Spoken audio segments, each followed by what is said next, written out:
Hello అండి, welcome to Lakshmi's kitchen. ఈరోజు మన కిచెన్లో దాబా స్టైల్ ఎగ్ కర్రీని చేసుకుంటున్నాము.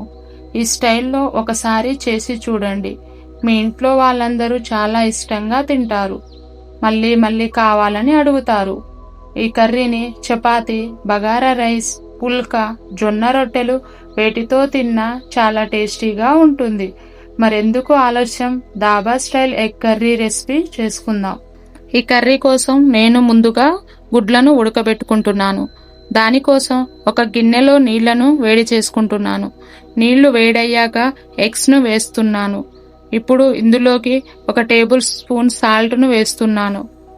ఈ ఎగ్స్ను కరెక్ట్గా 10 మినిట్స్ ఉడికించుకోవాలి. ఇలా నేను చూపించిన విధంగా ముందు నీళ్లు వేడి చేసి తర్వాత గుడ్లను వేసి 10 మినిట్స్ ఉడికించుకోవడం వలన గుడ్లు పర్ఫెక్ట్గా ఉడుకుతాయి మరియు నీచు వాసన కూడా రాదు. కావున ఈ విధంగా ఒకసారి ట్రై చేసి చూడండి. 10 నిమిషాల తర్వాత నీళ్లను వడబోసి గుడ్లను పొట్టు తీసుకోవాలి. చూశారుగా పొట్టు ఎంత నీట్గా సింపుల్గా వచ్చేస్తుందో. అందుకే ఈ విధంగా ట్రై చేసి చూడండి. ఇలాగే మిగతా గుడ్లను పొట్టు తీసుకోవాలి. పొట్టు ఒలుచుకున్న గుడ్లను సగం చేసి ముక్కలుగా కట్ చేసుకొని పక్కన పెట్టుకుందాం.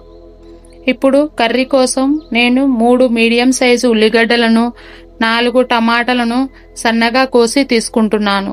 వెల్లుల్లి రెమ్మలను కచ్చాబచ్చగా దంచుకుంటున్నాను. 1 టేబుల్ స్పూన్ కాజుని కూడా నానబెట్టుకుంటున్నాను. ముందుగా గుడ్లని రోస్ట్ చేసుకుందాం. దానికోసం ఒక కళాయిలోకి 1 టేబుల్ స్పూన్ ఆయిల్ని స్ప్రెడ్ చేసుకోవాలి. ఇప్పుడు ఎగ్స్ ఒక్కొక్కటిగా వేసుకోవాలి.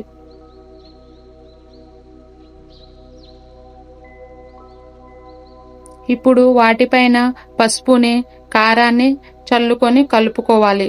తర్వాత కొంచెం ధనియాల పొడిని కూడా చల్లుకోండి. టేస్ట్ బాగా వస్తుంది. ఇలా నేను చూపించిన విధంగా తిప్పుకొని 2 వైపులా గోల్డెన్ కలర్ వచ్చేంత వరకు బాగా రోస్ట్ చేసుకోవాలి.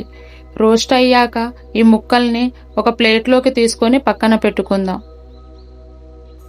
మరలా అదే కళాయిలోకి 2 టేబుల్ స్పూన్ల ఆయిల్ని పోసుకోండి. నూనె వేడయ్యాక 1 టేబుల్ స్పూన్ జీలకర్ర, ఉల్లిగడ్డల్ని వేసుకొని కలుపుకోవాలి. ఇందులోకి 1 టేబుల్ స్పూన్ పసుపు, కరివేపాకు వేసుకొని కలుపుకోవాలి.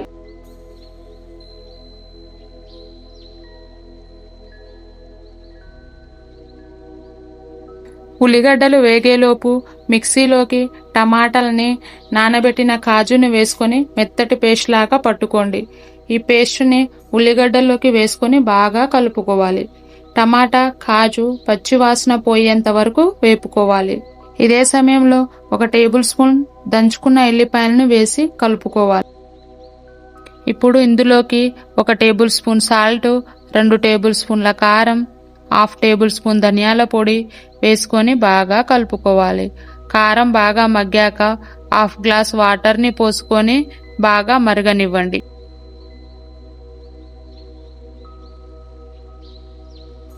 ఆయిల్ సపరేట్ అయ్యాక 1/2 టేబుల్ స్పూన్ గరం మసాలాను వేసి కలుపుకోవాలి. ఇప్పుడు ఫ్రై చేసి పెట్టుకున్న ఎగ్ ముక్కల్ని నేను చూపించిన విధంగా ఒక్కొక్కటిగా వేసుకోండి. ఒక 5 నిమిషాల పాటు లో ఫ్లేమ్లో మగ్గనివ్వండి.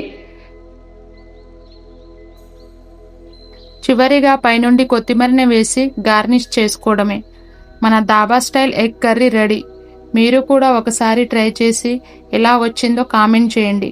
ఇలాంటి మరిన్ని రెసిపీస్ కోసం నా ఛానల్ని లైక్ అండ్ సబ్స్క్రైబ్ చేయండి.